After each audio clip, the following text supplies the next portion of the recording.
Hey guys, Metal Jesus here. Now you guys know that I love collecting big box PC games, and one of my favorite things about doing that is that there was no standard for sizes for pretty much decades. I mean, in the 80s and 90s, the main goal for a box was simply to get noticed on a shelf at a CompUSA. There was no standard, and so you just ended up seeing all sorts of weird shapes and sizes. But that brings me to Eidos. Eidos was a company that chose to do a Trapezoid box, and for collectors like me, these really stood out. Not only did they have great games, but these boxes stood out, and they become somewhat collectible, somewhat fun to put in your collection, so I'm going to cover that today. My first memory of collecting Eidos games was the original Tomb Raider, and I'm sure that was the same for a lot of you. When Tomb Raider came out, it was a groundbreaking game. I mean, that seems silly to say today, but man, back in the day, it was amazing. And what was cool is that it had a standout box. This Trapezoid box is simple, yet it stood out.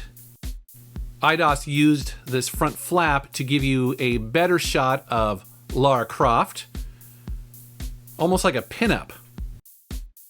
And while this video is mostly about the boxes, I do want to talk about some of the stuff that would come in these games. And one of my favorite things would be the game catalog.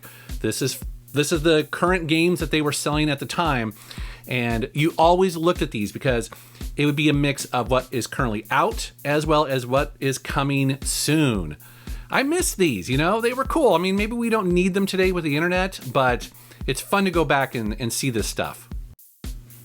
Of course, with a big hit like the original Tomb Raider, well, they were going to do a sequel, of course, and the sequel is an excellent game. It builds upon the original in many ways, adding more weapons, more moves, also new vehicles, and they also improved the save game feature. On the PC version, you could save anywhere, which was really nice. And then when you open the flap, you got a nice view of Lara getting out of the water, looking pretty sexy. That's a little pervy to say, but it's true. At around the time of the second game, they did something interesting, which was re-release the original called Tomb Raider Gold. And basically what they did here was add 4 new levels.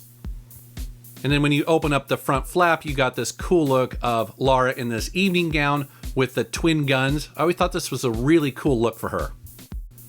At the time of Tomb Raider 3, the series was a mega hit. This was everywhere.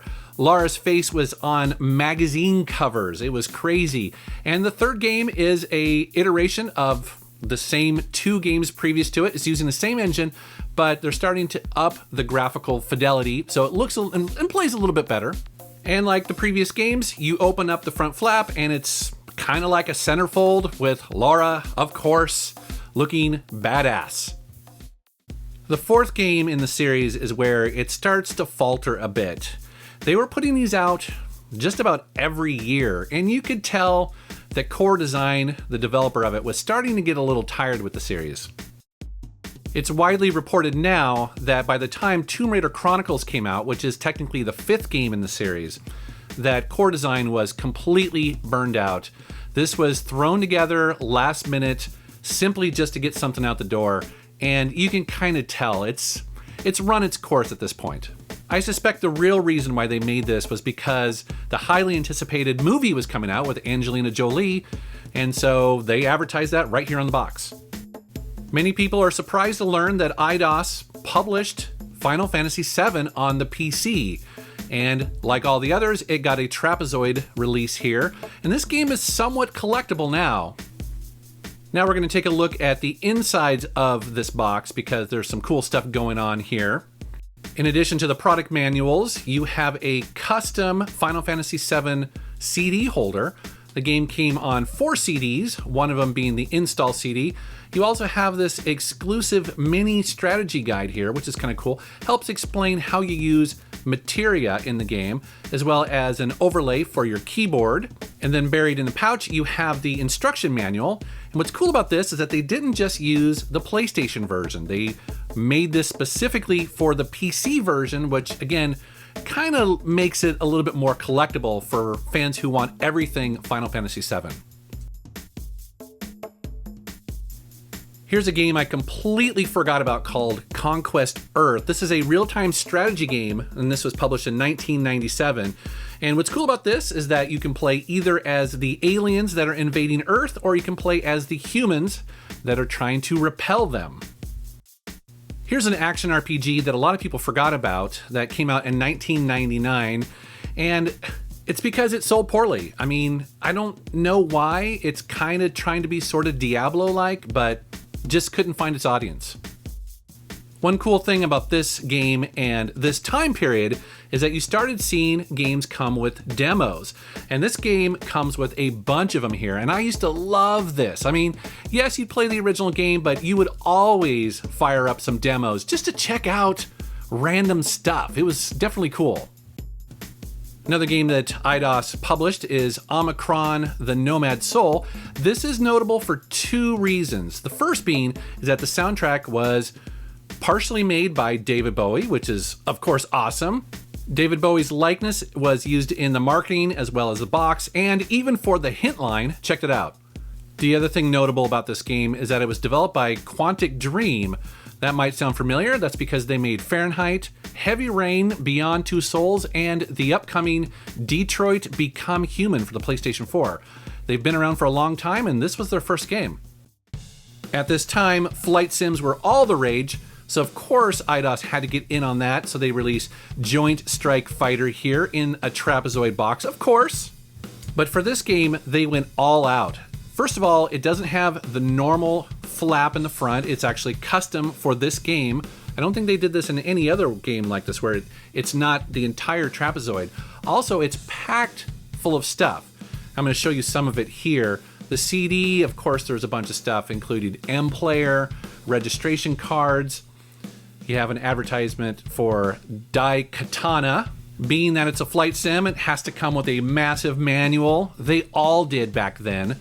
And this one also comes with a hint guide, which is kind of interesting. Haven't really seen a hint guide for flight sims before. It also comes with a cheat sheet for all the different keyboard commands. Flight sims are notorious for having a bunch of different keyboard shortcuts. And then when you flip it over, it shows you what the heads-up display is all about. And then as I was messing around with this, I pulled the box out and I saw something I hadn't seen before. Check this out. So this is the cardboard, and it says, "You've been warned," and then you can pop out your own cardboard jet.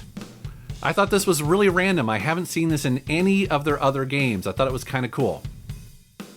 Here's a game also published by Eidos that I completely forgot about called Urban Chaos. This is an action-adventure game that is in the third person.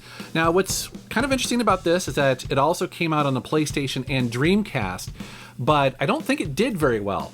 Now, eventually, the developer released the source code, and so anybody can go now and download that and mess around with it and potentially make your own game.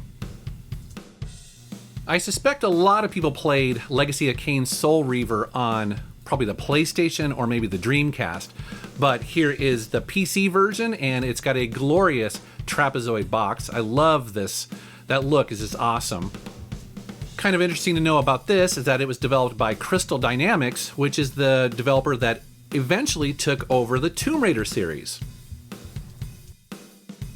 I talk about the Thief series every chance I get because the first two released by Eidos are amazing, and they were created by one of my favorite classic game developers. That's Looking Glass Studios. Now, these guys made a bunch of great games, including the Ultimate Underworld series, as well as System Shock. They also did System Shock 2, Command & Conquer on the N64, just random awesome games, and these are no exception. So that's a quick look at the Eidos Trapezoid boxes. It's a cool mix of really awesome games and also a really unique marketing gimmick, and it's fun to collect for. Now, I'm missing a few, but I'm on the lookout for them, so maybe you'll see more of them in an upcoming pickups video. All right, guys, thanks so much for watching.